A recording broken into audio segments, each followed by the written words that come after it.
भारत के सबसे बड़े चुनावी रणनीतिकार, क्या अब वो खुद राजनीति का खेल बदलने जा रहे हैं? जी हां, प्रशांत किशोर।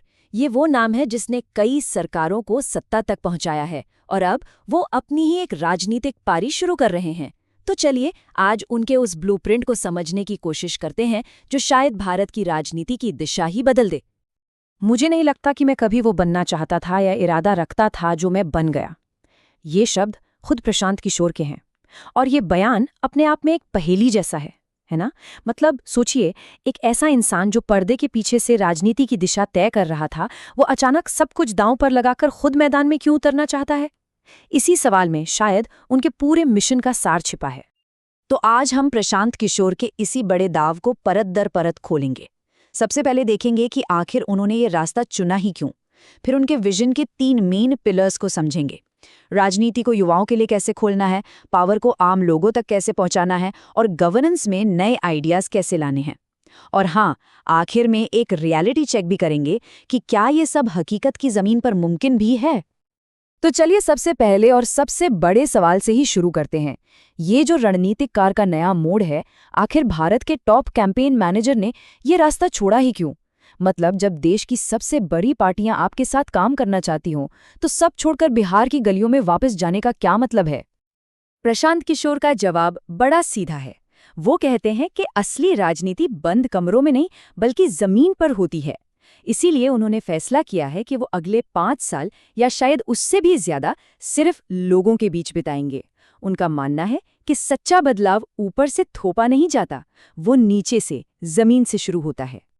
तो अब आते हैं उनके मिशन के पहले पिलर पर, राजनीति पर फिर से दावा करना। देखिए, किशोर का मानना है कि भारतीय राजनीति के दरवाजे आम लोगों, खासकर युवाओं के लिए बंद हो चुके हैं। ये कुछ परिवारों की जागीर बन गई है और वो इसी सिस्टम को बदलना चाहते हैं। और ये सिर्फ कोई हवाई बात नहीं है, इसके पीछे के आंकड़े काफी चौंकाने वाले हैं। जरा सोचिए, 1952 में हमारी पहली लोकसभा में लगभग 26% सांसद 40 साल से कम उम्र के थे, मतलब हर 4 में से 1। और आज ये आंकड़ा गिरकर सिर्फ 7.6% पर आ गया है, यानी 13 सांसदों में से मुश्किल से कोई एक। साफ है, राजनीति युवाओं से दूर, बहुत दूर होती जा रही है। लेकिन रुकिए, कहानी यहीं खत्म नहीं होती।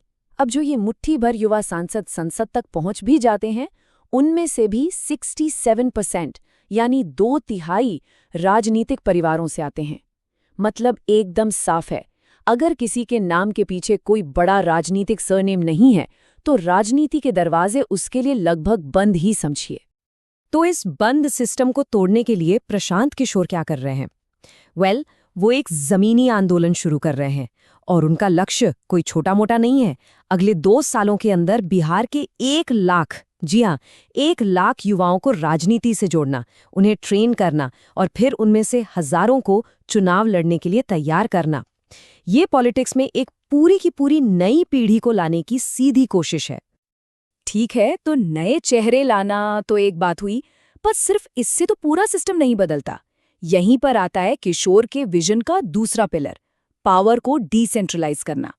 वो चाहते हैं कि असली ताकत, असली पावर राजधानियों से निकलकर सीधे गांव और जिले तक पहुंचे। और इसके पीछे का तर्क बहुत ही सिंपल है। भारत जैसा विशाल और विविध देश दिल्ली या पटना से नहीं चलाया जा सकता, है ना? मतलब राजधानी में बैठा कोई नेता ये कैसे तय कर सकता है कि किसी दूर दराज के गांव की सड़क कब बनेगी या किसी मोहल्ले के स्कूल में असल में क्या जरूरत है? फैसले वहीं होने चाहिए जहां उनका सीधा असर होता है। और इसी के लिए उनका प्रस्ताव काफी क्रांतिकारी है। वो कहते हैं कि राज्य का जो डेवलपमेंट बजट है, उसका आधा, पूरा 50% सीधे जिला और पंचायत लेवल पर दे दिया जाना चाहिए। जरा सोच कर देखिए, अगर स्थानीय नेता खुद ये तय कर पाए कि उनके इलाके के लिए क्या जरूरी है, तो कितना कुछ बदल सकता है। अब आते हैं प्रशांत किशोर के ब्लूप्रिंट के तीसरे और आखिरी हिस्से पर, गवर्नेंस को यानी शासन को सबके लिए खोलना। उनका मानना है कि सरकार चलाना सिर्फ बाबुओं और नेताओं का काम नहीं हो सकता। देश के जो बेस्ट माइंड्स हैं, जो एक्सपर्ट्स हैं, उन्हें भी शासन में लाने की जरूरत है। और इस बात को साबित करने के लिए वो कुछ बहुत मजबूत उदाहरण देते हैं। वो हमें याद दिलाते हैं कि भारत की कुछ सबसे बड़ी सफलता की कहानियां उन लोगों ने लिखी हैं जो पारंपरिक राजनीति से नहीं आए थे, स्पेस प्रोग्राम शुरू करने वाले विक्रम साराभाई हों, व्हाइट रेवोल्यूशन लाने वाले वर्गीस कुरियन हों या फिर आधार बनाने वाले नंदन नीलेकणी, ये सभी अपने अपने फील्ड के एक्सपर्ट्स थे जिन्हें सिस्टम में लैटरल एंट्री दी गई थी। और यहीं पर वो एक बहुत बड़ा सवाल पूछते हैं। अगर मुट्ठी भर एक्सपर्ट्स इतना कुछ हासिल कर सकते हैं तो सोचिए हजारों क्या कर सकते हैं। अगर हम हजारों डॉक्टर्स, इंजीनियर्स, टीचर्स और एंटरप्रेन्योर्स के लिए सरकार के दरवाजे खोल दें तो क्या हो सकता है? ये सवाल ही उनके इस पूरे आइडिया का निचोड़ है। अच्छा, ये सारे आइडियाज सुनने में, कागज पर तो बहुत अच्छे लगते हैं, लेकिन असली दुनिया में दो सबसे बड़ी रुकावटें हैं, पैसा और पावर। तो चलिए अब एक रियलिटी चेक करते हैं और देखते हैं कि प्रशांत किशोर इन चुनौतियों से निपटने के लिए क्या कहते हैं। तो सबसे पहली और सबसे बड़ी बाधा, पैसा। आम धारणा तो यही है कि भैया राजनीति में आना है तो करोड़पति होना पड़ेगा, लेकिन प्रशांत किशोर इस बात को बिल्कुल नहीं मानते। उनका तर्क ठीक इसका उल्टा है। वो कहते हैं कि पहले पैसा नहीं, पहले लोगों का सपोर्ट जरूरी है। अगर वो मिल गया तो पैसा अपने आप आ जाएगा। उनके ही शब्दों में कहें तो जब आपको लोकप्रियता और स्वीकृति मिल जाती है तो समाज आपको लड़ने के लिए पैसा देता है। मतलब उनके लिए असली करेंसी रुपया नहीं बल्कि लोगों का भरोसा है। वो कहते हैं पहले नेता बनो, रिसोर्सेज खुद ब खुद जुट जाएंगे। अब दूसरी बड़ी चुनौती है स्थापित सत्ता। मतलब कोई भी मुख्यमंत्री या विधायक अपनी पावर और अपने बजट पर से कंट्रोल क्यों छोड़ेगा? इस पर किशोर काफी रियलिस्टिक जवाब देते हैं। वो मानते हैं कि ये बदलाव रातों रात नहीं होगा, इसमें 10 से 20 साल भी लग सकते हैं। और इसके लिए सबसे जरूरी है वोटर्स की सोच को बदलना। उन्हें ये समझाना होगा कि उनकी रोजमर्रा की जिंदगी को एक सांसद से कहीं ज्यादा उनके जिले का अध्यक्ष बदल सकता है।